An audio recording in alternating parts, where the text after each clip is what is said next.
you're having an argument with your partner, and you say, you're a stupid person, and you've always been a stupid person, and as far as I can tell, as far into the future as I can see, you're going to remain a stupid person. So what are they supposed to do? What are they going to do when you say that? They're going to cry, like if you mean it. They're going to get angry, if you mean it. And they're not going to like you very much. And why is that? Well, it's like, it's assault, basically. The only way, really, the only thing that you can do in a situation like that is walk away, ignore it, respond in kind, or it degenerates into violence. That's it. Because there's no discussion. You haven't left the person anywhere to go. You've gone right to the top of their hierarchy and said everything about you is wrong. And worse than that, all the mechanisms that we could use to correct it won't work.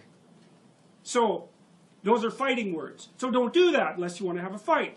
So then you might say, well, what would you do instead? And the answer is, deliver the least amount of information you possibly can. And so let's say you come home and your person is watching TV, and you were kind of hoping they'd greet you at the door. You shouldn't break down into tears and say, you're a stupid person. You've always been a stupid person, and you're going to be a stupid person in the future. You should say, I have this peculiarity, and that is that when I come home, I don't have enough confidence to just be happy. I would like you to come and say, just shut the TV off for 2 minutes, come to the front door and say, hello. And then you can go back and watch your TV. Would it be okay if you did that? And they'll think, well, you'll have to pay for it somehow. But then they'll probably do it. And so, but the thing is you've got to specify the routine that you want transformed at the highest possible level of resolution. And you want to recommend the minimal necessary change that will satisfy you. So you can't say, if you loved me, you'd know how to greet me at the door. Ha, not helpful, because they're stupid. Right? And so are you. So you have to spell it out. It's like, what do you want? Exactly. What would make you satisfied? And then you have to have your person, like, grudgingly practice that a few times. And you have to let them do it very badly and also in a bad temper. And then you have to reward them for it. And then maybe 3 months later, they'll do it properly. So you need to know that, because that's what people are like. It's very hard for them to learn new things, and they're very resistant to it, but they're very responsive to reward. So another thing, this is partly what B.F. Skinner figured out. So when he was training rats, and he wanted a rat to do something, one of the things he would do is maybe he was going to train the rat to climb a little ladder. And I mean, he could get rats to climb ladders and then climb across like the little monkey bars and then spin around 3 times and then, you know, whack a ball and then eat something. Like, he got incredibly complex behavior out of rats. And the way he did that was patience. So he put the ladder in the cage and the rat would just run around doing rat things. And then it would put its hand on the first rung. And Skinner would give it a pellet. And so he did, you know, after even once, the rat's going to be like, stand in the immediate vicinity of the ladder, and then the frequency with which it's going to go like this is just increased. So then it does it again, bang, pellet. Well, soon the rat is just going like this, right? So then you wait until the rat tries the other hand. So you give it a pellet then. Well, then it's going like this. And then, because it's going to get bored, it'll go like this. It'll hit the next stair. Bang, you give it a pellet. Soon the rat's climbing and doing all the little things you want it to do. Now, the problem with that is you have to be patient. You have to wait till the rat does what you want. Okay, that's more relationship advice. Wait till the rat does what you want, and then reward it. And it's unbelievably useful. It's also extraordinarily positive. I mean, I'm being, you know, comical insofar as I can manage that about the situation.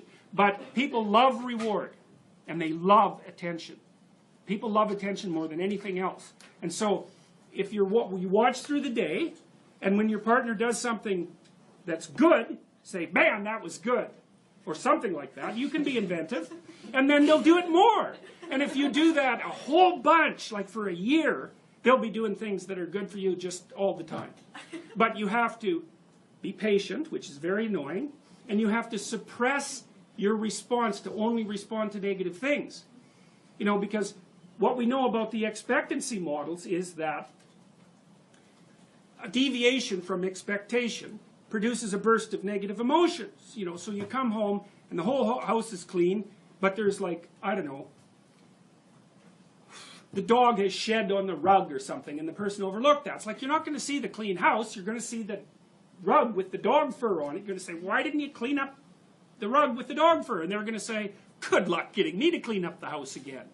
And, you know, because the thing is the exception stands out, and what's done doesn't. And the reason for that is you can just ignore what's done, because it's done. It doesn't get in your way. So it gets invisible really quickly. So you really got to watch that tendency. One of the things Nietzsche said was that if you really want to punish someone, you don't punish them when they do something wrong, because they expect that. That's not a punishment. They expect that. They might even be relieved by it. You want to punish them when they do something right, because then you'll really hurt them. And so that's something to think about. If you're in a relationship, man, if someone's done something right, do not punish them. You do that 2 or 3 times, and that's it, man. You're not going to get them to do that anymore. So, judiciousness. Watch what they're doing. If something happens that's good, notice it. And, you know, if they've done a bunch of things, don't concentrate on the things they did wrong. That's not smart. It's really hard on them, too. Like, in some sense, this sounds manipulative and selfish, you know, because I'm teaching you how to train your partner. But you should also teach them how to train you. Because it would be really nice if you could come home and the person would say, well, what did you do today? And you say, you know, here's a bunch of things I did. And they say, well, this looks really good, and that was great, and why don't you do some more of that? And you're like, oh boy, it was a great day. And so, you know, you can train them to train you properly. And that's a really helpful thing, especially if you do it over a few years. You know, that's how you have a good relationship, because you're both clueless as hell to begin with. You don't know even what would make you happy, much less what would make the other person happy. And so you got to figure these things out bit by bit, and then you have to inform each other, and then you have to be patient enough to let your partner do these things really badly. I'll give you another example. Sometimes I see couples sporadically in my clinical practice. I'm not a couples counselor. And so, but sometimes when I'm working with someone, there's an issue that needs to be discussed with both people, because otherwise it's just stupid. And one of the things I often recommend to people, especially once they have kids, is that they set aside, to use an anachronistic phrase, date nights. Well, everyone hates that idea. It's like they say, well, you know, they'll just say I'm not doing that. That would be one objection. We're just not doing that. You know, that's what we did before we got married. They'll say, well, my partner would never go for that. They've got a bunch of excuses why that isn't going to work. And so I've heard all those excuses. I know all of them. And then maybe I convince them, yeah, sure, I know this is stupid. It's awkward. It's artificial. That's okay, just try it once. So then they go and try it, and then they come back and they say, we had an absolutely miserable time. Really, we had a miserable time. We couldn't agree on what movie to go to, and then, you know, she took me to her movie, and I really didn't like it, and so we fought all the way home. We're never doing that again.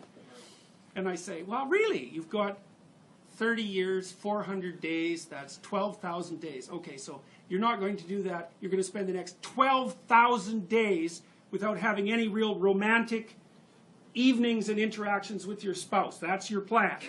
And I like doing arithmetic with my clients. Hey, they hate that. They hate arithmetic. It's like, well, no, that sounds like a bad idea. I said, okay, well, would you like some romance in your life, or are you just done with that? Well, really, like, you know, people can go for a long time with no romance at all. Say, well, no, maybe we'd like some of that. Well, how much? Once a year? Well, no. Once a month?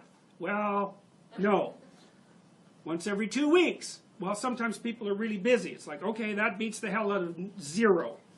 Once a week, twice a week. Okay, whatever. We're gonna start with a range. Okay, what would a good evening look like? Like, if you could both get exactly what you wanted, what would it look like? Well, then they have to think about that, because the previous theory was, my stupid partner should know what I like, and that's what the partner is thinking too. It's like, good luck with that, because no, they don't have a clue, especially if they're men, they don't have a clue. So you have to tell them what you want and how they could deliver it, and vice versa, which is very awkward and horrible. And then you have to practice it for 6 months, because, you know, it takes a lot of practice to do something sophisticated really well. And then if you do that, it's like, poof, You got it for the rest of your life. So it's worth the aggravation.